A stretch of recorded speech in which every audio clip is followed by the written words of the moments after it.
beautiful people. Welcome to the Sweet Madness podcast. Today is a very special day because we are recording live from the Humble Cafe in Wilson Park on Long Island.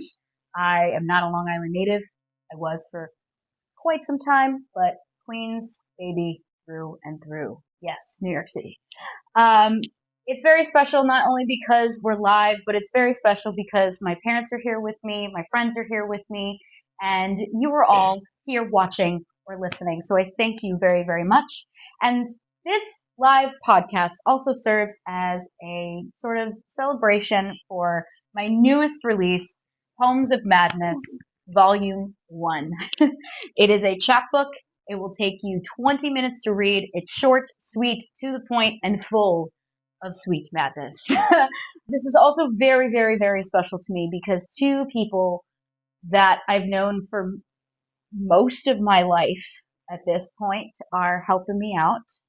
Number one, Veronica Ponce is behind the camera. Sorry, Yay. Veronica Melendez. Veronica Melendez is behind the camera, and she is the one who will be filming and editing all of this, so I have to give her a shout out. And also for another lifelong friend of mine, Rebecca Drew! Hey, Rebecca will be helping me out today. I'm so excited you're here. Thank you. You're welcome. I'm excited too. Yay! Are you ready to get this started? Yeah, and also I think that you have whatever the equivalent of like dual citizenship is for countries. I feel like you have that for boroughs. Yes! When you're saying that you're not a Long Island native, I feel like you have both. I love that. All right, so I love that. Amanda kind of had asked as sort of a finale to her season for people to submit questions of their choosing, and that was kind of going to culminate this incredible season that you've had. So you ready for the first one? I am. Okay, so this first question was sent in by Melissa. It says, how to deal with being a bit of a loner. And the context they provided was, I've realized recently that even with the people I'm close to, I may just prefer traveling and going on adventures on my own. It worries me a bit because I feel like this is another massive change in my friendships, and I worry that I'm coming off as exclusionary. So thoughts? Lots to unpack here. Yes, there's a lot to unpack there. As someone who has traveled with a bunch of different friends from a bunch of different social circles, it really does come down to what kind of traveler you are, specifically talking about traveling. And then, you know, there's people that I know, including the biggest solo traveler that I've ever known, my brother. He actually prefers traveling alone, and it kind of opens him up to meet new people and to have new experiences. So, Melissa, that might be sort of the direction you want to go to. It doesn't mean, you know, your other friends may feel exclusionary, and if they are, maybe it's just like, hey, like, I need to do this for myself, and be transparent about that, because they're your friends. They love you, right? And they will hopefully understand that you need to do something for yourself. And then when it comes to dealing as a loner in general, I feel ya. I feel ya on that. I personally have trouble, and this is something that like I'm working with my therapist. Therapy's great, guys. Working with my therapist on trying to find the ways to kind of bring connectivity forward. But coming with that, there's also a lot of things to unpack. So I don't want to like totally deep dive into that. But find the people, if you have friends of yours that you really feel like you can open up to, and you're feeling lonely, just give them a shout, give them a text, give them a call, tell them you love them. That's something that I've done over years, and you know, kind of shifted my perspective from loneliness into gratitude, and just really kind of changed my mind shift and look at all the things that are working for me and the people that I do have in my life. About once a year, my group of friends get that gratitude text, and it's usually around the same time of year. So like now I'm noticing. So now I'm noticing, like, also therapy's great. You notice your patterns when you debunk things. So maybe this is a chance for you to notice your pattern if you have a pattern of loneliness and connectivity. Yeah. I think in terms of being a loner, something that can really push you to go outside of your comfort zone is looking for things that you have interest in. Mm-hmm. That's what I tell all my friends, especially if they're moving to a new area. They're going to be in an environment where they're not with their typical group of people. Find what you like and see if there's a club already existing in your area. Is there a group? Go on Facebook, look up if there's events happening. I think that's a really great way to connect with people in something you're already interested in and super passionate about. And in terms of feeling exclusionary, I think a lot of people struggle with that. I am a huge product of that. I feel like I always want to invite everybody because I'm so worried about leaving people out. And I think that you have to think about, am I leaving people out because this is something I want to do on my own? Or am I leaving people out because I don't want to share this with them? And I think when you weigh those two things, if you really do feel like this is just something you need to do for yourself, then there's nothing wrong with that. And I think your friends would understand that, hopefully, especially if you have an open conversation with them. And it's important to be able to do things on your own. I'm not good at that. We talked about that the last time, but we're working on it. Work in progress. Rebecca's episode is about New Year's resolutions, and a big chunk of it is getting out of your comfort zone and doing things by yourself. No, that's a great point. Actually, you brought me to kind of connect with new people with that group that we have of creatives. It's great. I think it's harder to just meet people if you're like out at dinner, out at a bar. I think it's a lot easier if you find things that you're already passionate about, because likely the other people that are in those places are passionate about what you're passionate about. So whether that's joining a kickball team, I don't know, doing theater, doing a dance class, whatever it could be, it's a good opportunity. I have a friend that moved to another state and she started doing yoga, and that's pretty much how she's met like majority of her friends there, and she knew nobody going in. So I think it's a really good way to sort of meet people. Beauteous. I like our answers. We hope you like our answers too, Melissa. All right, our second question comes in from an anonymous individual, I guess. Okay. It says, what are things that you do in order to keep going? And the context says, let's be real, this reality is freaking scary. What are things that you do to help you from throwing in the towel and giving up? Cool. I go through this thought on a daily basis, especially being a creative. It can be very debilitating and very, very mind-boggling, and not in the great way. For me personally, I look at what I want to create for myself and the life that I want to lead for myself and the kind of person that I want to be. My strive to be me, and whoever that is, pushes me forward. And I do get off track. And that's when I sit and I sit in the discomfort. I sit in the discomfort. I totally name everything that I'm feeling. I write stuff out. I get it out from pen to paper from pen to paper, because that's how I found I best communicate with myself. And I just sort of put it down. I let it out, and it sort of relates to something that I usually say a lot. It's called let it go, let it flow. Let it go to let it flow. Be aware of what you're feeling. Acknowledge it. That's to say, hey, I see you. This is what I'm feeling. And then the next step is hopefully you can work toward letting that feeling go. And then for me, it's like a perspective of who I am, who I want to be, what kind of future I want to make for myself. And, really looking at the people that I have surrounding me as well. That's what I was going to bring up. Yeah, looking at the people that surround me. And there are times when I feel like I'm very misunderstood by them, but I know at the end of the day, they are there to support me. And I'm just like, okay, I'm grateful I make grateful lists. That's a good idea. Yeah. I'm grateful for, okay, my cat, he didn't claw me today. Can't relate. He chased my legs. I was trying to leave today, and I was like, do not rip my outfit, please. Thank you very much. I'm grateful for, that I have a roof over my head. I'm grateful that I have you, that I have Veronica, that I have my family, that I have more friends that are going to be there if I give them a call. Mm-hmm.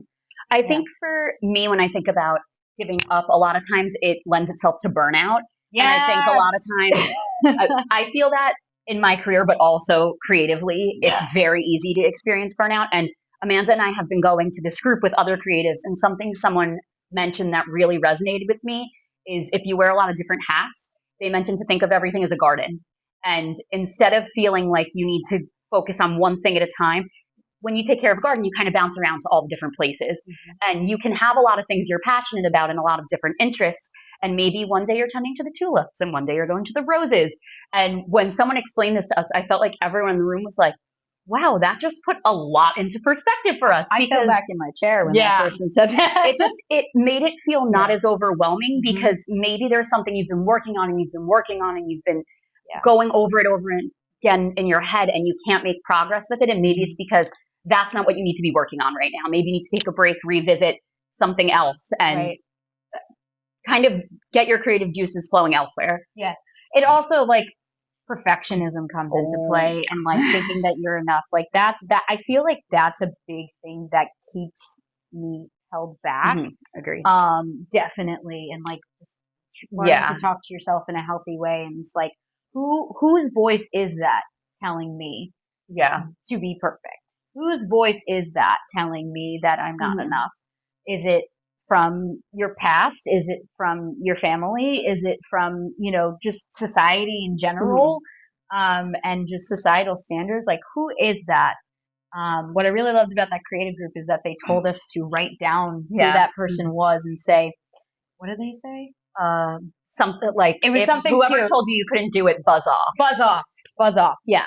It's important, I feel like, when you're in a really good headspace, that's when you can make the plan of what am I going to do for when I'm not in this good of a headspace. And that's something that I've gotten better at over time. Like, I have a playlist of music I really like listening to, videos that I know make me happy.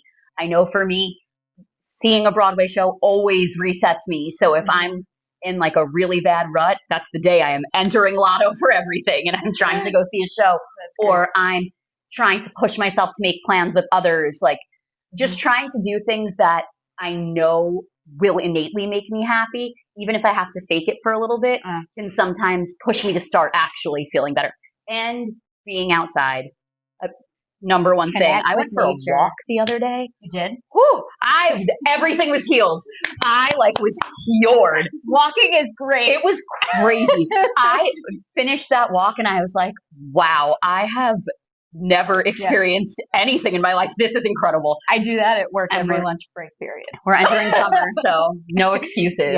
Yes. Oh, I had something to think. Oh, you have things to make you happy. This is where you and I differ, and this is where you realize that everybody is different in the way that they analyze and deal with their emotions. I don't like to immediately go to things that make me happy. Okay. I like to sit I do too. Analyze and sit in the discomfort for a little bit and be like,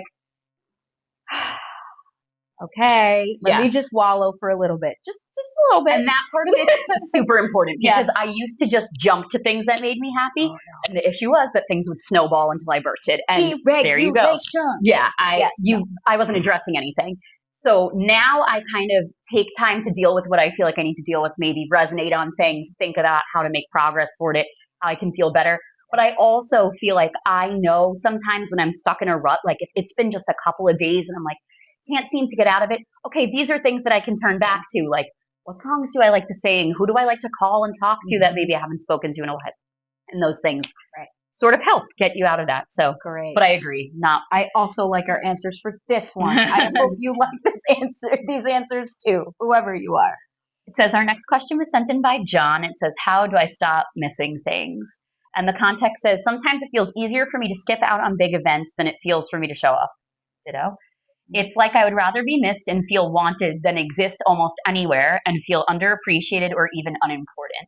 I don't want to keep missing out, yet at this point it feels like exactly what I expect from myself. What does showing up mean to you, and what advice do you have for those of us struggling to show up for ourselves day to day? And before we even start to answer it, I'm going to kind of go back to the beginning of the question because I feel like this has a lot of parts. So the first part of it was, how do I stop missing things? you stop missing things. It's definitely a challenge. It definitely is. Now I have a follow-up question for that. Are you taking the time to take care of yourself? Well, yeah, that's a huge part of it. That's a huge part, because if you find yourself like going in this direction, I feel like if you don't take the time to actually be with yourself, then you might just further that direction of missing things. Mm-hmm. And take the time. Take the time. I'm not saying like go like weeks without talking to people or like, that. I mean, like, have you time carved out for you a little bit every day. I know I have to do that, and I am off balance these past couple of weeks because I haven't done that, because life has been crazy, and I decided that rest is more important because it's the prerequisite of success, not the reward. Love that. I've missed my morning yoga and my morning meditation and my morning read, and that's like a half an hour of my morning. And without it, I just feel so off and disconnected from myself. So then I therefore have noticed I felt disconnected from people and events. If you don't take time for yourself, your body's going to make you take it for you eventually, because I learned that the hard way. Same. And something, no, as far as the context that was listened here, there was a sentence that really stuck out to me. It says, "It's like I would rather be missed and feel wanted than exist almost anywhere and feel underappreciated or even unimportant." And that super resonates with me. I think that a lot of times we're our own worst critic, and we could go into so many different avenues when we think about this. When you think about dating and you see friends getting hit on the bar, you're not the one getting hit on. When you go to an audition and you have people getting casted and people not getting casted. When you go to hang out with friends and you see friends that are clicking in, maybe you feel like a bit of a loner, like the first person that answered in. It's so easy to get into your own head in those situations. And in therapy, yes, we love therapy, we're back to it, but you talk a lot about like yourself and the parts of yourself, and you have the confident half of you, and then you have the parts of you that kind of argue with that confident part of you. And you have to figure out how you can sort of put out those fires with one another and bring out that confidence from inside of you. And that's super important for sure too. And also when you think about missing things, it can become like dominoes. Like you said, if you miss one thing, it doesn't mean that you have to continue missing things. You can find your way back and also share these feelings with other people. I know I've shared with people before and I've been like, hey, I know I haven't been around and I've just kind of been in a rut, or I've needed some space, but like I'm here and I hope you know that I'll be back. And if you need me, check in, but don't worry about it. I think sometimes we put more pressure on ourselves to be showing up than the people are that are inviting us to go out.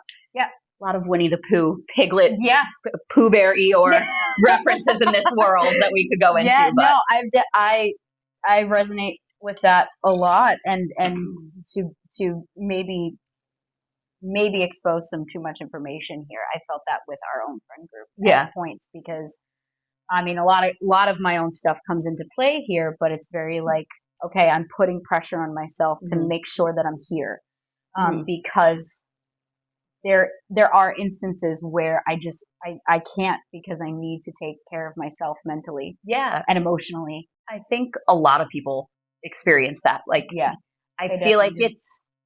Sorry, was that the end of your point? Before you do it, I feel like when you're in a friend group, especially if it's a group that hangs out a lot, it's almost easier for that to happen than it is for a group that hangs out infrequently. Because when you don't see each other often, it's like, oh, we're back together. Everyone's catching up. There's a lot to say. But if you're a group that hangs out often, sometimes it feels like you kind of get stuck in these patterns. And okay, this kind of group of people gets along really well. They talk together. These people make plans. And then that's when that self-doubt starts to sort of creep on in. And it's important to find ways to reassure yourself, which goes back to, like you said, like sitting in those uncomfortable moments, finding the way that you best communicate with yourself, if that's writing it down, if that's talking to yourself, and finding outlets where you can feel loved and Right. supported.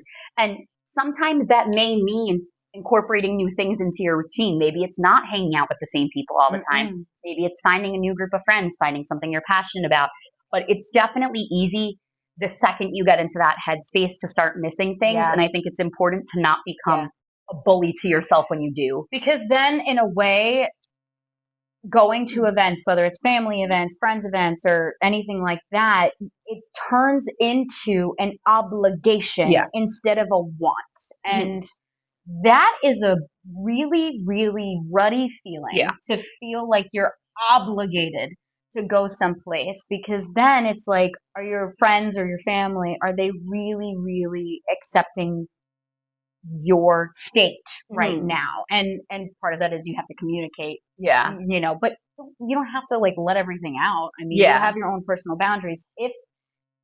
If they are good people and they accept and they love you, they will understand. Like I can't tell you how, like all the time I have people who cancel plans on me. I'm like, that's okay. That's fine. It happens. It's and fine. It's also, sometimes you don't want to be, if I'm going through something and I push myself to go out and then I'm in my head the whole time, it's not worth it to me. You have to know yourself, and it can be super hard. The person says, what advice do you have for those of us struggling to show up for ourselves day to day? I mean, showing up for yourself is probably one of the hardest things that you can do, but one of the most important. And I think you have to place more value on the things you're already doing for yourself. Like if you're getting up, you're getting dressed in the morning, you're maybe cooking yourself a nice breakfast, maybe you're taking extra time on your hair, maybe you're reading a book. Like those things are important, and we don't give ourselves enough credit when we do those things. I like to term that romanticize your life. Yeah, for sure. Don't go further into the romanticism and like, you know, go down another path, but like romanticize yourself a little bit, you know? The way you want to dress, how you prepare your food, what kind of foods you eat. If you're traveling, you know, when I was in college, I romanticized my whole college thing because I was That's the only way to get through the Long Island Railroad. So. Exactly. I'm like, I'm going to the city every day. I'm listening to music and I'm sitting on the LIRR in my with my headphones and I'm like, I'm in a music video. Like, hey, Kelly Clarkson Breakaway is playing as I'm riding through the street. It was actually Fleetwood Mac. Dreams, fair. But okay. Fair. But yes, I mean, do you have anything else to add? No, I agree with that. Like taking like the 2 extra minutes to do something that like may make you feel better. I know, for example, where I park my car, it's very easy for me to walk one way. But if I walk the other way, then I get to pass like all these kids that play in a park sometimes, or I get to pass, they have like pretty flowers, or I get to go the really long way and I can pass this farm. And it's like taking those few extra minutes for yourself maybe may make you feel better in the long run. Make all the difference. The small things make the difference. The accumulation of small consistency of small things make the big differences. The sweet madness. Oh, yes. And also action. Do something. Do something. That's all I'm going to say. Okay. Sorry. Next, whatever. There's one more question and it says, is it too late for questions? So I'm going to go with yes. I think it might be too late, but we do have some questions that were submitted live today. So, yay! Which ones? Those ones. I'm gonna pick. Sure. Let me pick. All right. What is the toughest part of living in NYC as a single woman on her own? We'll be here all day. Continue. Really? The toughest part is probably economics. It's probably financials. It's so tough because, thank you. It's so tough because, you know, I mean, I have a full-time job, which is crazy to me because I never had a full-time job until I actually like lived by myself. I was, I was directing and choreographing all over, like doing 7 shows at once, and it was fine. And I was teaching dance and it was fine. But then my life sort of made the decision for me to stop teaching. And I had this other path that I wanted to go down. And I felt the financial turmoil from that. And then my brother used to live with me. My brother moved out. He's studying law in Boston, which is amazing Awesome. and great. And emotionally, I love living by myself, but the money situation is really, really tough. And now I'm really like, okay, now I really got to find like other things to do when it's like I'm already kind of in the burnout stage. So now I have to reassess my priorities. Did I expect in my childhood dreams of life, I thought I would be married by now. I thought I'd have kids already. So being 31 and like not there yet and like hearing from my parents, we got married at 27, and I'm like, and they want grandchildren. I was just gonna say, if my mother tells me that she wants to be a grandmother one more time. I got told that they want to be grandparents. Yeah, not yet, like, not happening. Yet. How am I going to afford a child? Thank you very much. Sorry, they're here. I love them dearly. So like my dream is not my reality. So it's kind of like just finding oh my gosh, I'm blanking on the phrase that they use. The grind. I'm like struggling with the grind. It's been tough, but how do I deal with it? Well, I just day to day breathe, do what I need to do to keep me regulated. It's so funny that you went in that direction with that question, because I heard the word single and I was like, dating world. Okay. Oof. And you went like completely different direction. Dating world is a different story. But you like took it in such a different direction of just like being on your own, which is such a big thing. Like I was so ready to move out, but also so weary of living on my own. Biggest blessing, get a pet. That was a game changer, but also just finding ways to fill your time. It can be so easy to I was so worried I was going to become like this hermit that just like didn't go out and do things. And I'm not finding that to be the case at all. Like I love having people over. I love going out. Which reminds me, I have to clean my apartment. Same. Doing those things can help. And again, it's like giving yourself more credit. Like everyone that's on their own does a lot, just as much as people that do it together. And there's so many different ways to look at that. And as far as the dating end of single woman, like hardest part, I think, is just meeting new people. Yeah. I feel like it's so easy to stay within your friend group. Dating's just tough in general. Matching. Ugh. Okay. On that note. Sorry, my emotions came out there. Upside down. What has been the most surprising thing you've learned since starting this podcast? The most surprising thing I've learned is that two things. One, I can do it. Two, really being okay with just doing it for myself and not thinking in terms of how many viewers do I have? How many followers do I have? How many subscribers do I have? Am I helping anybody? Is this really helping anybody or resonating with anybody? And even just from one person, it's just like, I am helping people. It's also, I am making a difference, and it doesn't matter. I go back to a lot of things relate back to a book I read called The Creative Arts by Rick Rubin. He's a music producer, and he talks about creativity anyway. And I sort of put this into there because it does take a lot of creative energy, and marketing is a whole creative energy by itself.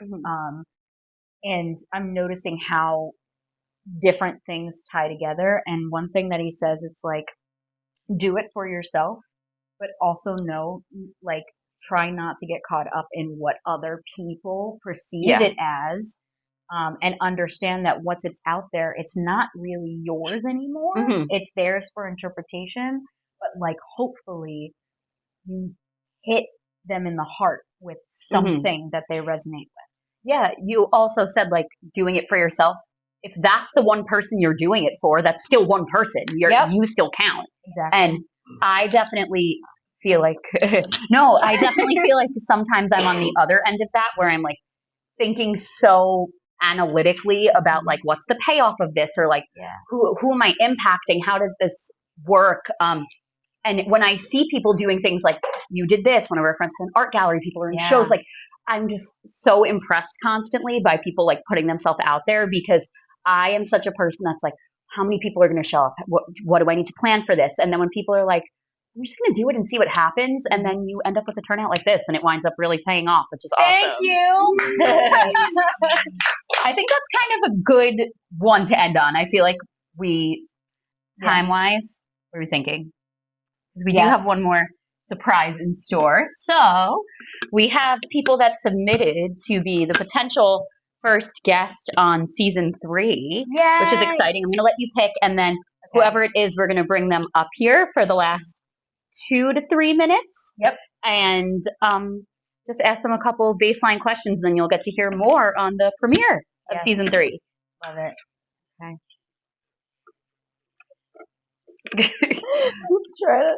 Get them out of the jar. Can I pick both? No, I can't. J.K. Larkin. Come on down, J.K. Friend of the show. Friend of the show. I'm going to pass J.K. my mic. Your mic.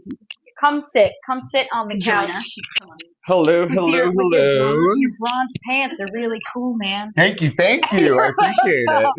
So for those of you who don't know, JK was a guest on season 1, and actually his is like the second most listened to episode out of season 1. It's all about grief and different things you can do to like manage, and I wouldn't say manage, I would say work through your grief. And you're going to be on again. So JK, tell us a little bit about yourself for those of you who have not seen or heard season 1. Well, I'm 26 years old. I live on Long Island. I'm a longtime friend of yours. I guess we've been friends for 15, 16 or so years now. I do a lot of theater. That's where a lot of my self-expression comes from, a lot of my life hobbies and whatnot. So yeah, that's a little snippet. You also do so many more things. Give yourself more JK credit. is also a friend of Rebecca's. A very long friend of Rebecca's. We're all friends here. So are you. You're a friend too. You're watching. So now your job is to start thinking of what we're going to talk about. I can do that. season 3. But yay, I'm so happy you get to be on the podcast I'm again. so glad to be back on it. It'll be a good time. Yay, I'm so excited. Awesome. Before, actually, I have one more question. What is the maddest thing in your life? Maybe career path. I think that could be a really fun topic for us to talk about. I like that, because we both have like 18 jobs at a time, and that's a defining characteristic of my experience. I love that for us. Yeah, I love that too. We're going to get on another level. Don't always love it, but love it sometimes. Yeah. We're going to get on another level. We're going to get there. It'll be cute. Okay, cool. Thank you guys so much for being here. Thank you guys for watching or listening. And don't forget to subscribe to the Sweet Madness newsletter. I pop in your inbox every single Friday with some sort of sweet nugget of life, or a rambler, or something just that happened that week. And as always, we have merch. My book is on sale on the website and Amazon, and then also some Sweet Madness podcast merch. The beanie is a good one. All right, guys, thank you so much, and you guys have a sweet mad day. Bye-bye.